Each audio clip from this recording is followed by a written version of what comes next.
Hello and welcome back to the channel. So first of all, I would like to thank Sister Sharice for sharing this story with me. This right here is yet another reason why parents should definitely take into consideration what their children are going through when they enter into these public school facilities, and in some cases private schools as well. This leads me to ask the question, what happened to 12-year-old Yahshua Robinson? What happened to this young man? So I'm going to get into the story because this is one of those things that just kind of leaves you just wondering. I can't imagine what his parents are going through right now. We are going to get into the story because someone needs to be held accountable for this. This right here is one of those things that did not have to happen, but it did. It did because there is a lot of overstepping of authority when you put your children into the hands of these institutions that don't have any real care nor concern for your children. Okay, so I'm going to get into this story. I want you all to take a look at, or take a listen to what I'm about to say here, and look at the severity of this. Now, I wonder if someone is going to have to give an account for this, right? Because this was a situation that this child was put into by those who were supposed to watch over him, teach him, guard him. So what are we talking about here? The article says 12-year-old Yahshua Robinson, he collapses and he passed away during a punishment run after cries for help were ignored. So it was too much on him, but they made him do this anyway. So let's get into why they made him do it. This is so sad. Look how happy this young man is. He did not deserve to go out like this. 12-year-old Yahshua Yahya Robinson was pronounced gone at a local hospital after he collapsed on the field during PE class at Riverside County Middle School. So according to NBC Los Angeles, Robinson had not properly dressed out for class. And to get back at him, he was forced to run around the field. Okay, so usually, let me just break away from the article for a moment. Usually, if a child doesn't dress a certain way, that's usually something that have a lot to do with the parents. And so why would you put this on a child? Why would the officials of that school put this on a child, right? Why would you decide to retaliate? I'm going to call it what it is. Okay, and force them to do what you had them doing. Now, here's the thing, okay? It said it wasn't long before he began to feel ill. And he told teachers and other students that he couldn't breathe and needed water. And he says this, and I quote, he was reaching out to the teacher saying he needed some water. He said he couldn't breathe. He was telling the kids this, Plummer said. Armarna Plummer, Yahshua's aunt, says that his mother is a PE teacher and others at another school in the district, and had previously warned the school administration about having children in the extreme heat of Southern California. She informs the administration, do not let any children go out today for PE.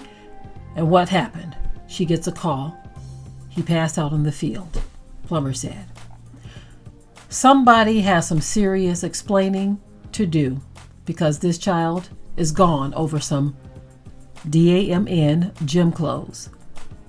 And all the school district can do is release some weak ASS statement. I'm reading the article, y'all, talking about how saddened they are about Yahshua's passing.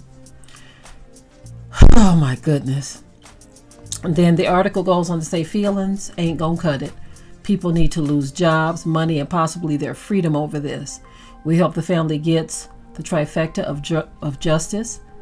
Then it says, if you wish to help this family cover the cost of losing their loved one, please consider donating to the GoFundMe that is administered by Armarna Plumber. So it has over 1,000 comments on this thing. Here's their GoFundMe right here. So if you want to, this is really sad, y'all. Yahshua Yahya Robinson. Sounds like a family that was in the truth. Oh my goodness. So listen. Let me tell y'all something. Is it safe to send your children to these places? How many more stories do we need to hear, such as this and so many others, that have proven that those may not be the safest place for your children to be, especially when all they want to give you are condolences and nobody really wants to own what has happened? No one really wants to deal with the fact that this isn't just a matter of a mistake. This was an adult decision to do this, and now someone's no longer here.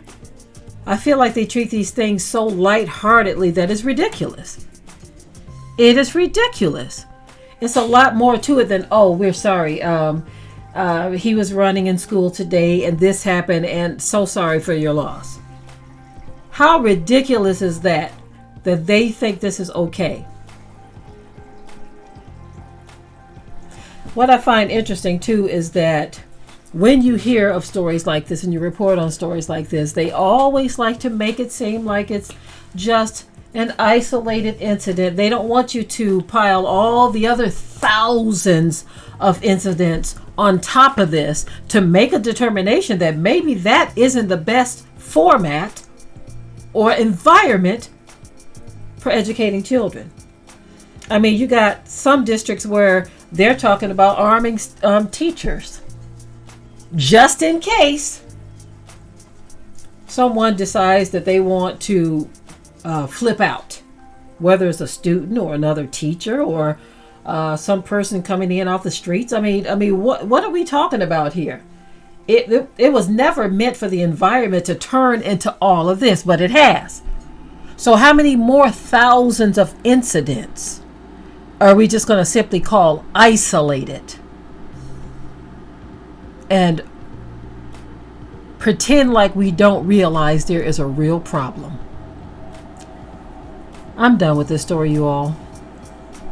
Chop it up in the comment section. As always, keep it tight and keep it right. But until next time, leave your thoughts below. I'm out.